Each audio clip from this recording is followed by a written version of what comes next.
Have you ever felt your heart racing when someone asks you a simple question in English? Your mind goes blank, your mouth won't move, and afterward, you lie awake, wondering, why can't I just say what I want to say? Most people will tell you it's because you need more grammar, more vocabulary, or better pronunciation. But what if that's not the real reason? What if the real reason you freeze has nothing to do with English at all? Let me ask you something personal. When you try to speak, do you feel like you're being judged? Do you worry about sounding dumb? Do you sometimes stay silent, not because you don't know the words, but because you don't feel safe enough to say them? If that's you, this video is your mirror. You're about to discover something that might change how you learn English forever. Not more rules, not more stress, but a deep understanding of why you freeze and exactly how to stop. 3 steps. Clear, human, practical, and when you apply them, you don't just become fluent, you become free. It happened so fast. 1 second, I was in a normal conversation, just talking with someone at work, and the next moment, silence. My mind went completely blank. No words, no thoughts, just this strange panic, like I was falling underwater. And the worst part, I knew the words. I'd studied them, repeated them, but in that moment they all disappeared like smoke. It felt like I was losing control. Later, I told myself it was just stress. Maybe I was tired, but deep down, I knew that wasn't it. What I felt wasn't normal nervousness. It was deeper, like my body was trying to protect me, as if speaking English had suddenly become dangerous.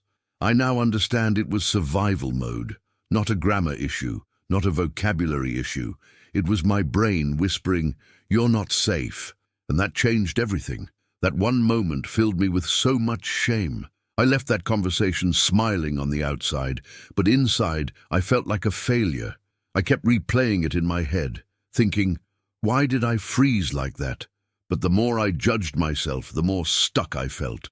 I didn't freeze because I was lazy or unprepared. I froze because I felt exposed, like everyone could see my insecurities, and they could hear my fear before my words. It wasn't just about English. It was about what English meant to me. Speaking in front of others made me feel vulnerable, like standing naked in a room full of critics. Suddenly I wasn't afraid of the language. I was afraid of looking foolish, of being judged, of proving to the world that I wasn't good enough, and in that fear my voice disappeared. One day, I asked myself, what if freezing is not failure? What if it's a misunderstood signal from my body? That changed my entire relationship with English.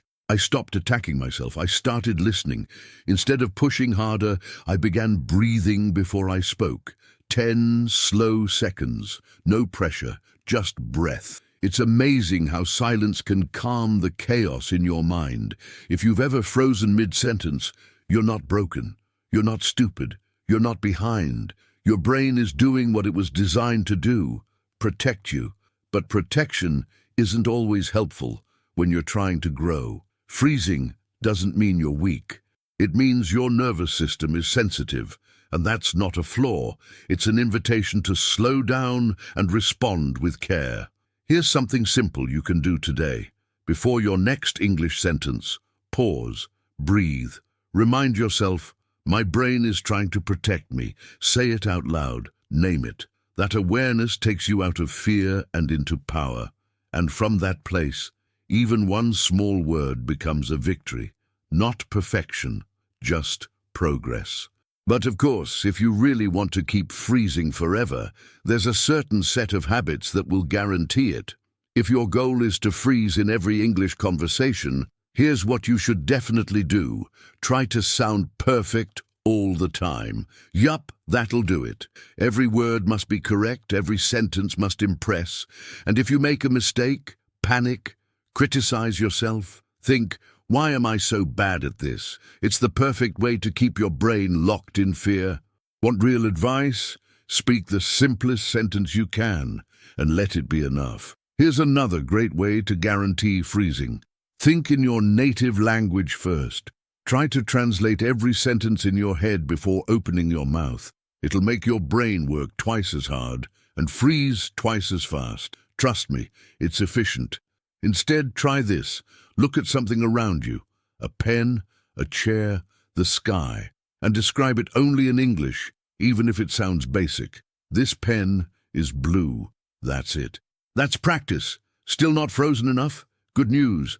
Avoid real conversations. Stay comfortable. Only speak to yourself. Or worse, don't speak at all. Say things like, "I'll speak when I'm fluent." But here's the truth. Fluency comes from messy, imperfect conversations. You don't grow by waiting. You grow by walking into small discomforts daily. Even a 10-second chat in English with someone, just, "Hi, how are you?" starts rewiring your fear. And if you really want to paralyze your progress, focus on impressing instead of expressing. Worry about sounding smart. Use words you barely know. Perform instead of communicate. But if you want freedom, say something honest like, "I'm nervous, but I want to try." Honesty makes people lean in. Perfection makes people disappear. You don't need to impress. You just need to connect. Think about it. How many times have you been quiet not because you had nothing to say, but because you were afraid to say it wrong? That fear steals opportunity, not just in English but in life, job interviews, relationships, travel. Imagine what you've missed because of that one habit, silence out of fear. It's time to break it, sentence by sentence, not with pressure, but with presence. Here's a fun challenge. Pick one person today, a friend, a co-worker, a stranger, and say just one honest sentence in English. No script, no overthinking. Maybe, "I like your jacket," or "I'm learning English." That's it. Tiny moments like this melt the ice around your voice. They build new confidence. They remind your nervous system, "See, we survived. We can do it again." Progress isn't about speaking like a native. It's about becoming less afraid of your own voice. Freezing fades when courage grows. And courage grows when you stop trying to be perfect and start trying to be real. Real is how you learn.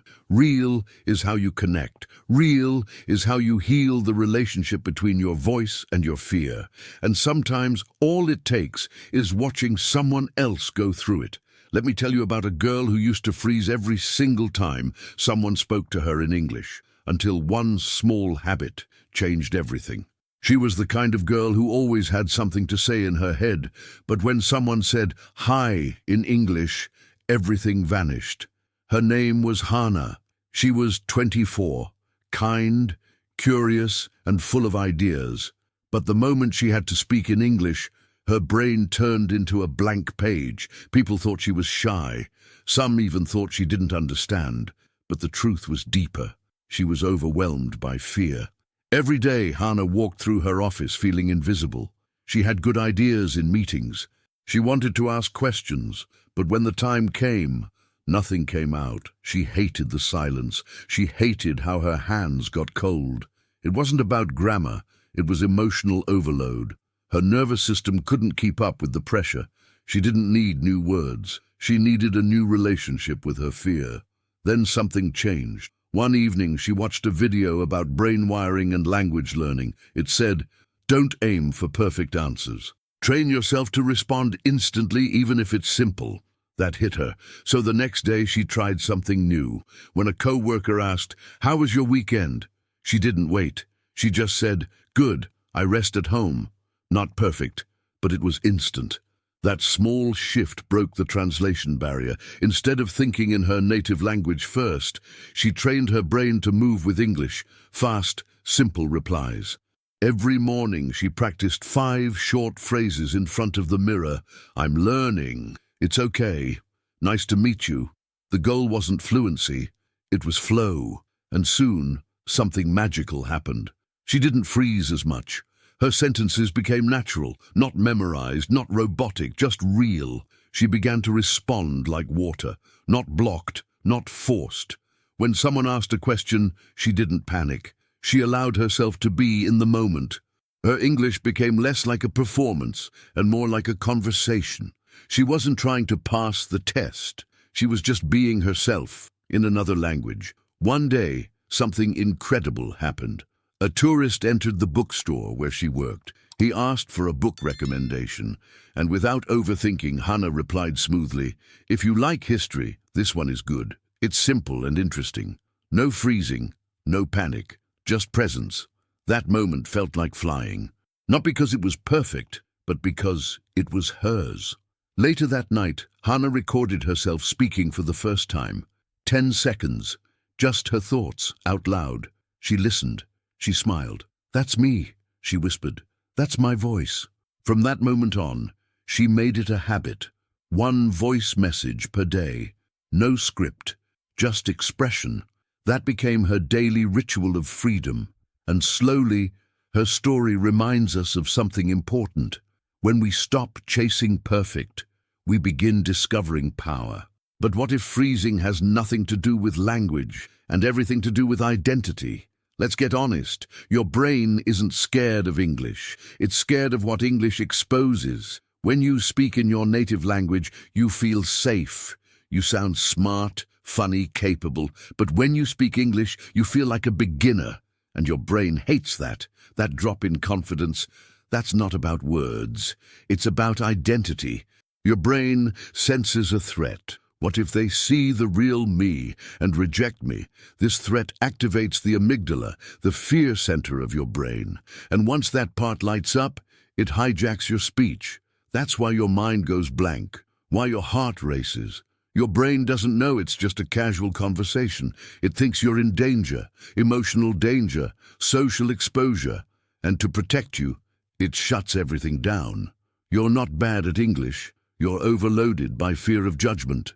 Here's the wild part. The fear doesn't come from other people, it comes from you. The internal voice that says, "I must sound smart, I must not make mistakes, I must be perfect." That voice causes self-evaluation overload, your brain trying to monitor grammar, pronunciation, vocabulary all at once, while also trying not to look stupid. No wonder you freeze. It's not lack of skill. It's too much pressure at once. And the pressure is emotional.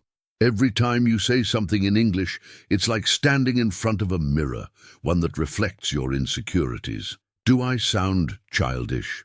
What if they laugh? What if they think I'm not intelligent? These thoughts don't come from English. They come from past pain, from moments you felt dismissed, invisible, or humiliated. English just reactivates that wound. So what's the solution? First, we name the fear, literally, out loud. I'm afraid they'll judge me. I'm afraid I'll sound stupid. Say it in English. Yes, English. That tiny act retrains your brain to process fear through language, not through silence. The more you name it, the less power it has. Fear that stays hidden controls you. Fear that is spoken begins to dissolve. Then we simplify. For one whole day, speak only in short, direct English sentences. No fancy words. No stress. I like this. I need help. It's okay. Do this even in your head. When you remove complexity, you create space. Your brain begins to trust again, because it's not being punished. It's being supported. Simplicity isn't weakness. It's recovery. Finally, we desensitize. Like a muscle, your nervous system can be trained. Small daily exposures, one English question to a stranger, one voice note to yourself, one small conversation. These acts teach your brain, this is not dangerous. The more you repeat, the more your fear response weakens. This isn't motivation, it's neuroscience. Fear is physical, so healing must be physical too. And when you begin this process, you realize something powerful. You weren't freezing because you were failing. You were freezing because your identity was expanding. And that shift from who you've been to who you're becoming is never easy. Did you enjoy the content and it made a difference for you? Click on Super Thanks and support our work. Here's the truth no one talks about. Freezing doesn't mean you're broken. It means something inside you is changing. Every time you try to speak in English, a quiet war begins between your old self and the person you're becoming. The old self says, stay small, stay safe, stay silent. But the new self, the one learning, risking, evolving, says, speak, try, expand. And this internal clash is what makes you shake. You're not weak. You're just standing in the doorway between two identities. The old you was shaped by limitation, maybe by criticism, shame, or fear. The new you is forming through courage. But transition is painful. It's like growing new skin. It's not the words that hurt, it's what those words represent. Change, exposure, potential. And part of you still doesn't feel ready. It's strange how the brain can make growth feel dangerous. Speaking English for many learners is not about grammar, it's about expansion. And expansion feels risky. Why? Because if you grow too much, you might outgrow your current life. You might start dreaming bigger, reaching further, believing deeper. And that threatens the parts of you that were trained to survive, not to thrive. So let's pause. Close your eyes for a second. Ask yourself, am I afraid of English? Or am I afraid of becoming someone I no longer recognize? This question matters, because fluency isn't just about speech. It's about self-image. It's about allowing yourself to evolve, to change how you show up, to rewrite the story of who you are. A good practice? Say this aloud right now. I allow myself to evolve. Don't just whisper it, feel it. Say it like a promise to yourself, because here's the truth. Your bilingual self needs time to be born. You can't rush it. You can't force it. You can only nourish it with kindness, repetition, and small, brave moments that stretch your comfort zone. Every time you speak English, even badly, you're not just practicing, you're becoming. Think about that. Each sentence is an act of courage. Each word is a declaration. I am changing. So stop asking, why do I freeze? And start asking, what part of me is growing right now? It's not about removing fear. It's about making peace with the fact that fear is part of transformation. Here's something powerful you can do. Describe your future English-speaking self in detail. Where do you live? Who do you talk to? What kind of life do you live when fear no longer owns your voice? Write it down. Speak it out loud. Remind yourself daily, you are not learning English. You are becoming someone new through English, and when that shift begins, your words start flowing. Not because you know every word, but because you finally gave yourself permission to speak. But even with that permission, there's one final piece missing: the body. Because sometimes it's not your mind that's blocking you, it's your nervous system. What if I told you that freezing has less to do with your grammar and more to do with your breathing? Yes, really. Your body isn't just reacting, it's protecting. When you feel fear, your brain releases cortisol, a stress hormone. And one of the first things cortisol does? It blocks speech. Not because you're unprepared, but because your body thinks you're in danger. To survive, it shuts down the non-essential. Speaking becomes optional. That's why your voice trembles. That's why your throat tightens. That's why, even when you know what to say, nothing comes out. Your nervous system is in fight or flight. Your brain is trying to run, not talk. But here's the key. You can reverse this. You can train your body to feel safe while speaking, and when your body calms, the words return. Not from force, but from flow. Start with the breath, not just any breath, intentional breathing. Try this. Inhale slowly for 4 seconds, hold, then exhale for 8 seconds. Do it 3 times before speaking.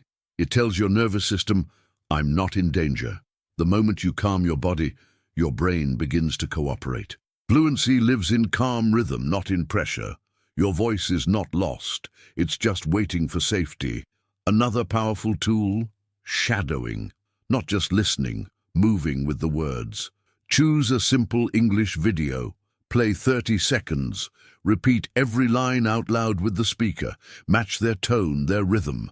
This activates automatic speech pathways in your brain. It bypasses perfection.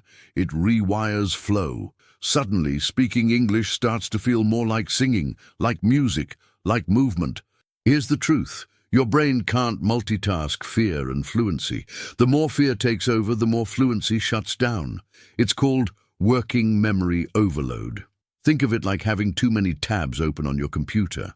Eventually, everything crashes. So instead of trying to speak while translating, while judging yourself, while fearing mistakes, Reduce the tabs. Think in English, even for just 2 minutes a day. Try this today. For 2 minutes, look around your room and describe what you see, only in English. This is my chair. The window is open. I have a red notebook. Simple, small, but it reprograms your brain to speak without fear. It tells your system, speaking English is not a threat. It's just a moment, a breath, a sentence. Posture also matters. When your shoulders are tense, your brain assumes you're under attack.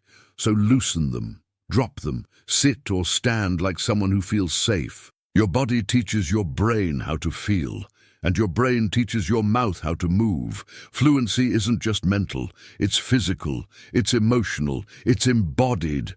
And when your body finally learns that it's safe to speak, something incredible happens. You stop freezing, not because you forced your way out, but because you found your way back to your voice, and that's when the world finally hears you, the real you.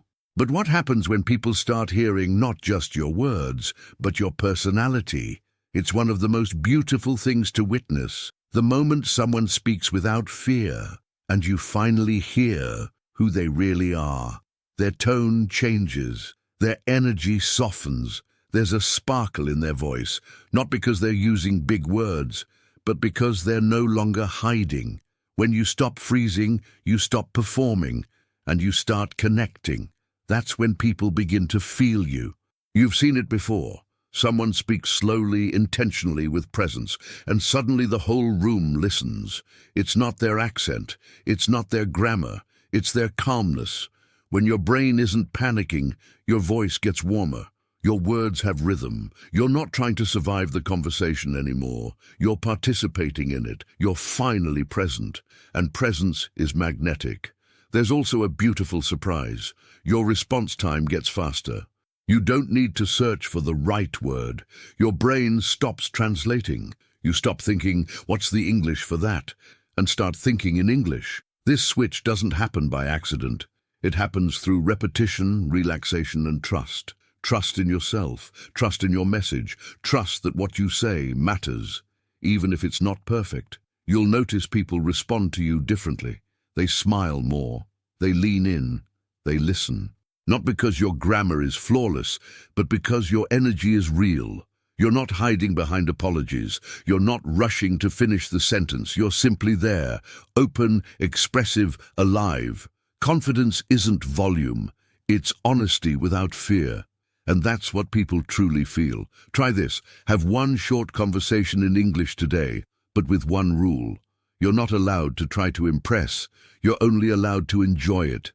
Just enjoy the moment. Enjoy your voice. Enjoy the connection.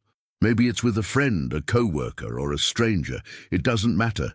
What matters is the shift from tension to presence, from pressure to play. And here's what you'll notice. When you enjoy the moment, the words come easier. The pauses feel natural. The mistakes feel human, not shameful. That's fluency, not speed, not sophistication, sincerity. It's the ability to be yourself in another language, to laugh, to explain, to express who you are, not just what you studied. English becomes your tool, not your test. And slowly, your old identity fades, the one that was always apologizing, hiding, overthinking. You no longer survive English conversations. You live them. You ask questions. You tell stories. You listen. You respond. You become visible. And this visibility creates something profound. You start building relationships, not just sentences. But all of this, the speed, the flow, the connection, is only possible if one thing happens first. Your nervous system must believe you can speak. Not hope, not wish, believe. And that's where the final shift begins. Why did I freeze all those times?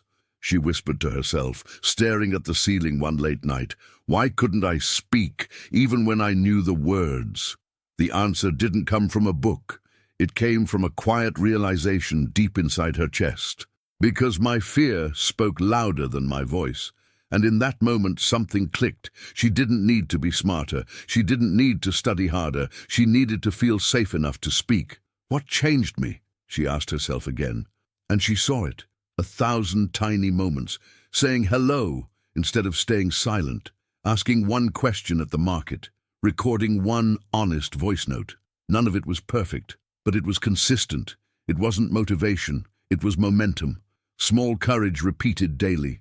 And with each act, her nervous system whispered, "See, you're okay. You can speak." Who am I becoming? She smiled as the question formed. Not just a language learner, not just a student, but a communicator, a connector, someone who no longer hides behind silence, someone who doesn't apologize for having an accent or forgetting a word, someone who expresses, not impresses. And in that moment, she spoke her truth out loud. I communicate with clarity. What happens next? She thought. Not perfection, not mastery, but flow, presence, life. She imagined walking into a room and being herself, in English, laughing, sharing, listening, understanding. She didn't see a flawless speaker. She saw a free one. And that changed everything. Her words didn't have to be perfect, they just had to be hers.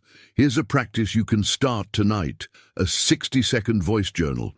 Before bed, speak out loud in English for 1 full minute. Talk about your day, your thoughts, your feelings.